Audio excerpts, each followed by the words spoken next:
The small town of Stonehaven clung to the base of the formidable Blackwood Mountains, a place where the shadows stretched long and the air always carried a hint of pine and damp earth. Sheriff Silas Blackwood, a man as stoic and unyielding as the mountains themselves, felt a cold knot tighten in his gut.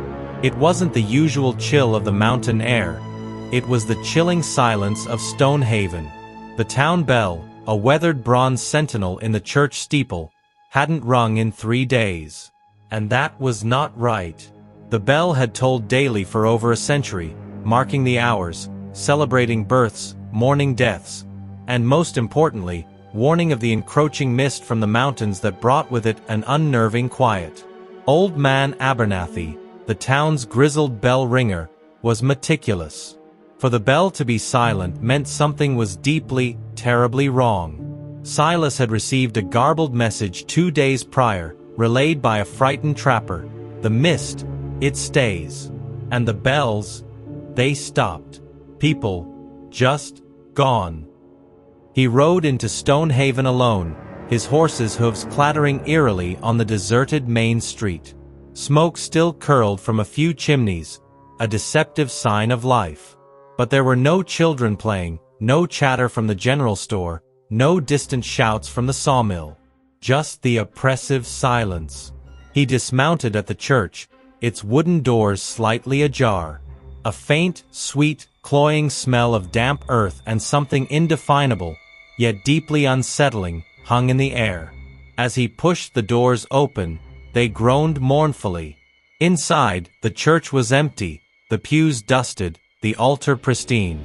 But from above, from the bell tower, a faint, rhythmic creaking sound emerged, like a rusted hinge swinging in an unseen breeze. Silas drew his revolver, its weight a familiar comfort. He ascended the winding wooden stairs to the bell tower, each step echoing loudly in the profound silence. The creaking grew louder, more distinct, accompanied by a faint, rhythmic drip drip drip. He reached the top, his breath misting in the sudden, intense cold. The bell, massive and green with age, hung motionless. But beneath it, suspended by a thick, dark tendril that seemed to sprout from the very timbers of the steeple, hung Old Man Abernathy. His body swayed gently, his eyes wide and vacant, his mouth agape in a silent scream.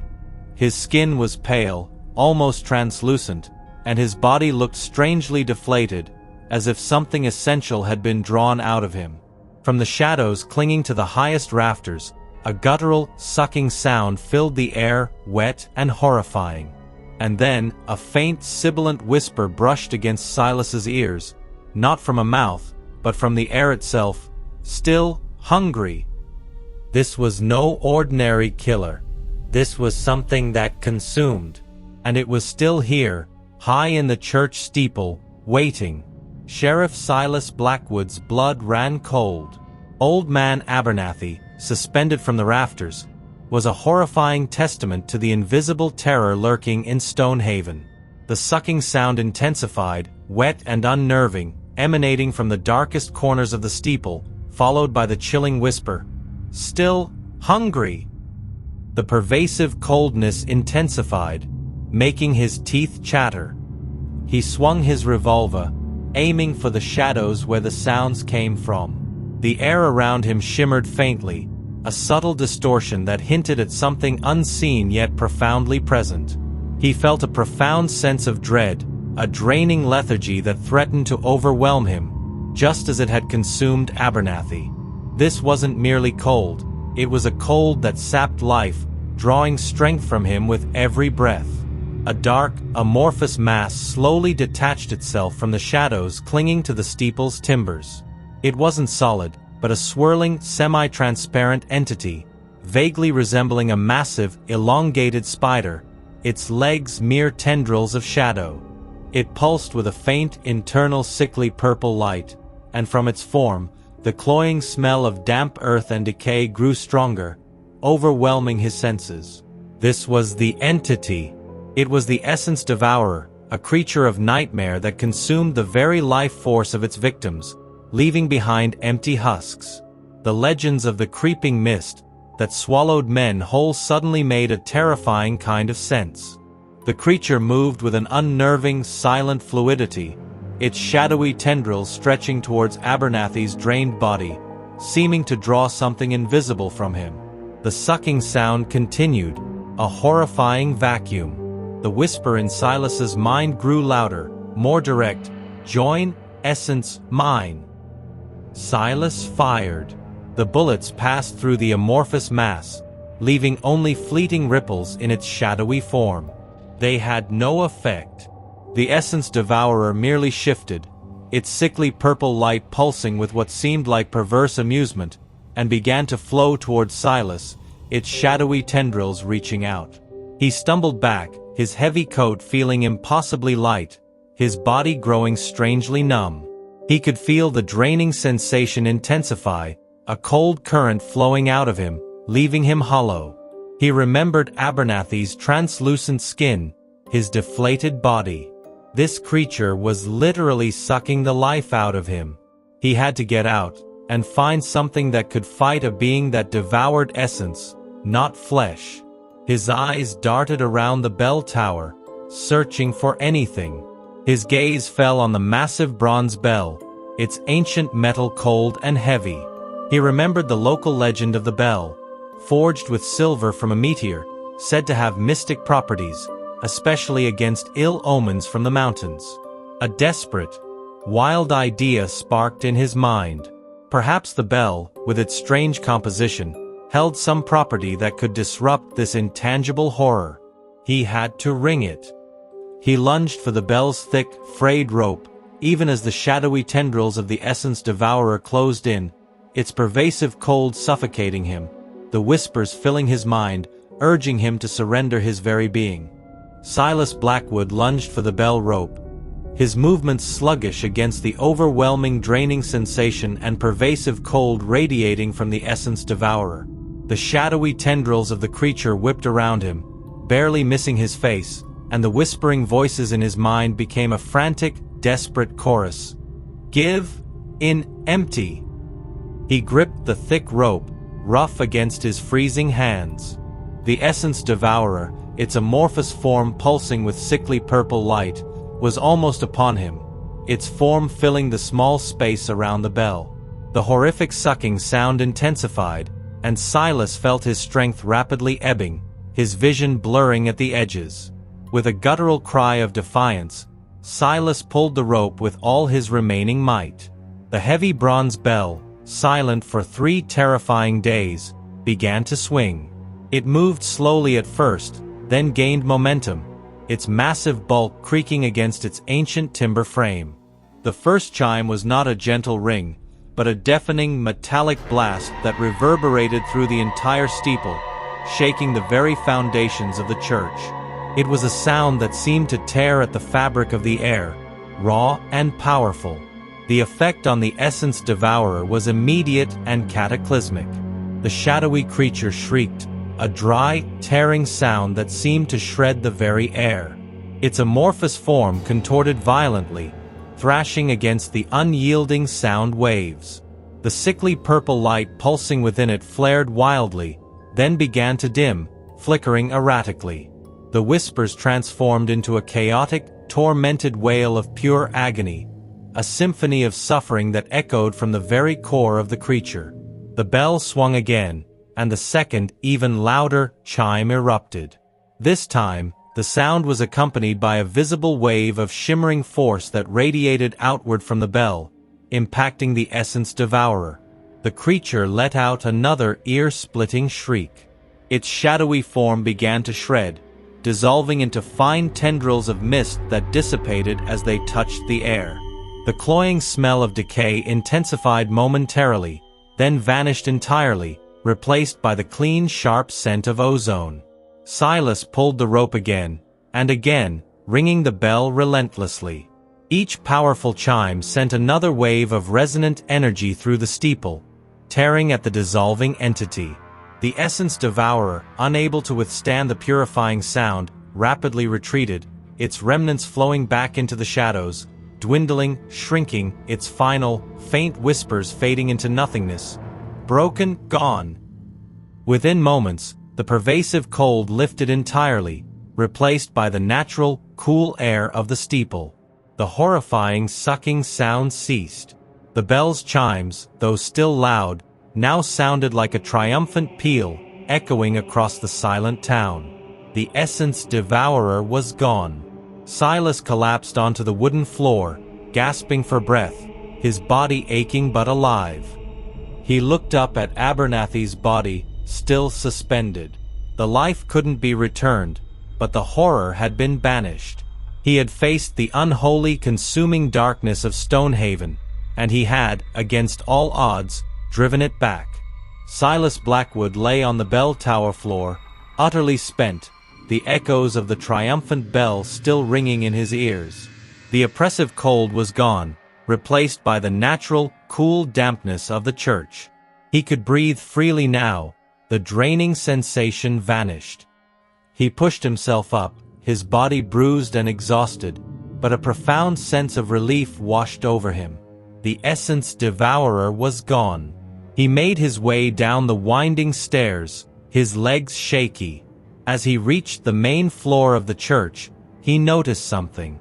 The air, which had been thick with the smell of decay, now held the faint, familiar scent of wood smoke and damp earth. And from outside, a faint murmur of voices could be heard. He cautiously pushed open the heavy church doors. Sunlight streamed into the street, and though the main street was still largely deserted, he saw movement. A few figures, pale and disoriented, were slowly emerging from their cabins. Their faces were drawn, their eyes wide and confused, but they were moving. The unnatural lethargy that had afflicted Stonehaven was breaking. The first to fully emerge was Mrs. Albright, the baker, a woman usually bustling with energy, now looking frail.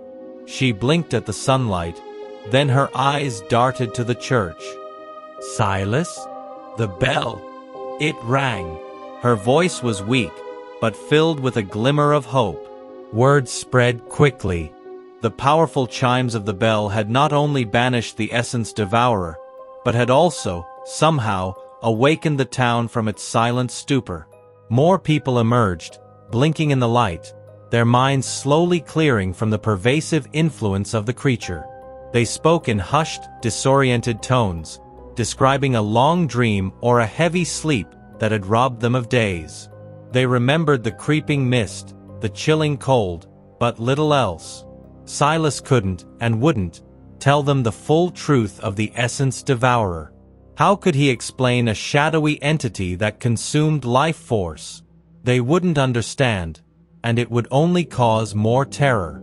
He simply told them that the dense mountain mist had settled unusually long, and a deep, rattling fever had afflicted the town, but that the bell, its ringing breaking through the oppressive atmosphere, had brought them back.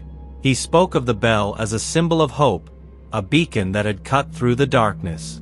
The town slowly began to stir back to life. Fires were rekindled, children's voices, though still tentative, began to echo in the street. The air filled with the familiar sounds of Stonehaven, a symphony of normalcy that felt like a blessing. Silas spent the next few days helping the town recover, burying Old Man Abernathy with heavy heart, and ensuring everyone was fed and warm. He was exhausted, but a quiet satisfaction settled over him. He had saved Stonehaven. Days turned into weeks, and Stonehaven slowly but surely returned to its vibrant self. The oppressive silence was gone, replaced by the familiar sounds of frontier life. The clang of the blacksmith's hammer, the laughter of children, the chatter of townsfolk. The general store was bustling, and the faint scent of baking bread wafted from the bakery once more. Sheriff Silas Blackwood became a quiet hero, admired for his courage and unwavering presence during the long fever. He never corrected the town's understanding of what had happened, choosing to let them believe it was a natural, albeit severe, affliction.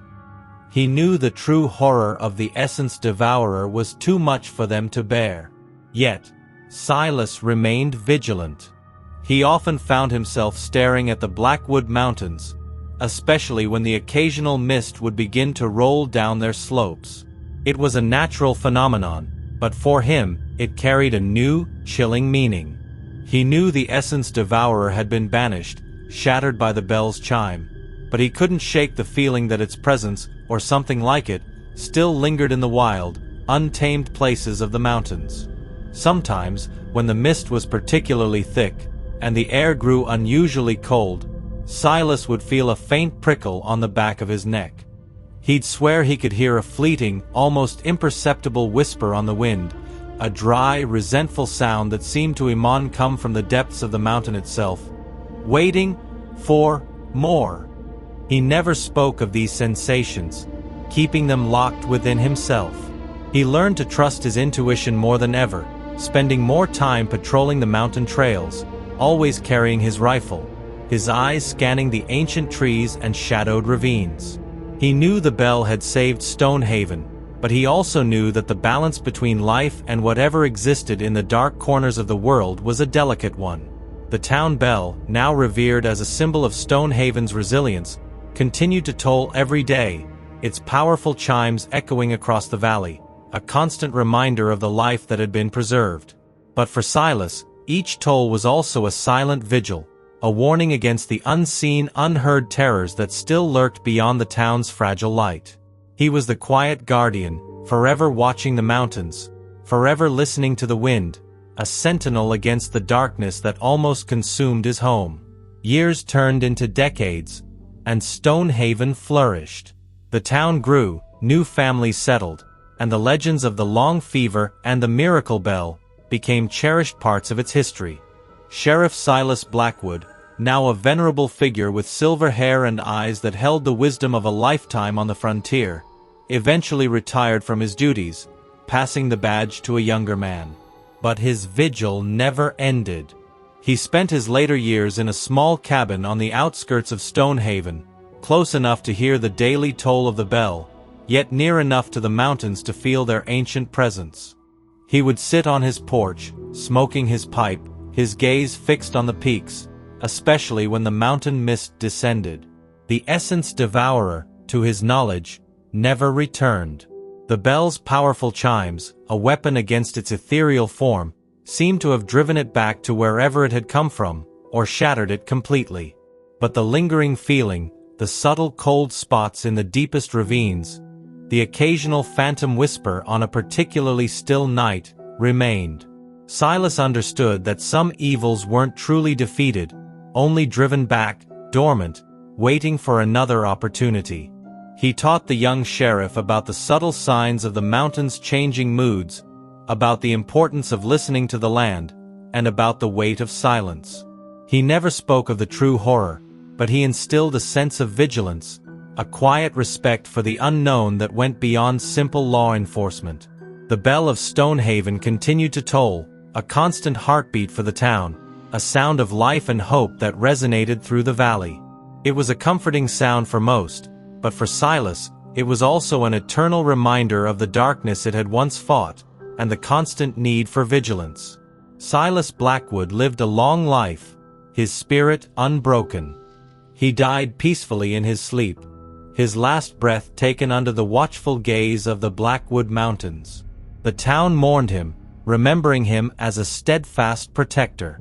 And as the bell tolled for his passing, a deep, resonant peal that echoed through the entire canyon, a faint, fleeting gust of cold wind swept down from the peaks, carrying with it a silent acknowledgement, a final, unsaid farewell from the shadows he had once faced. The vigil was over for him, but for Stonehaven, the bell would continue to toll, a constant reminder of the light that banishes the darkness, and the watchful eyes that guard the frontier.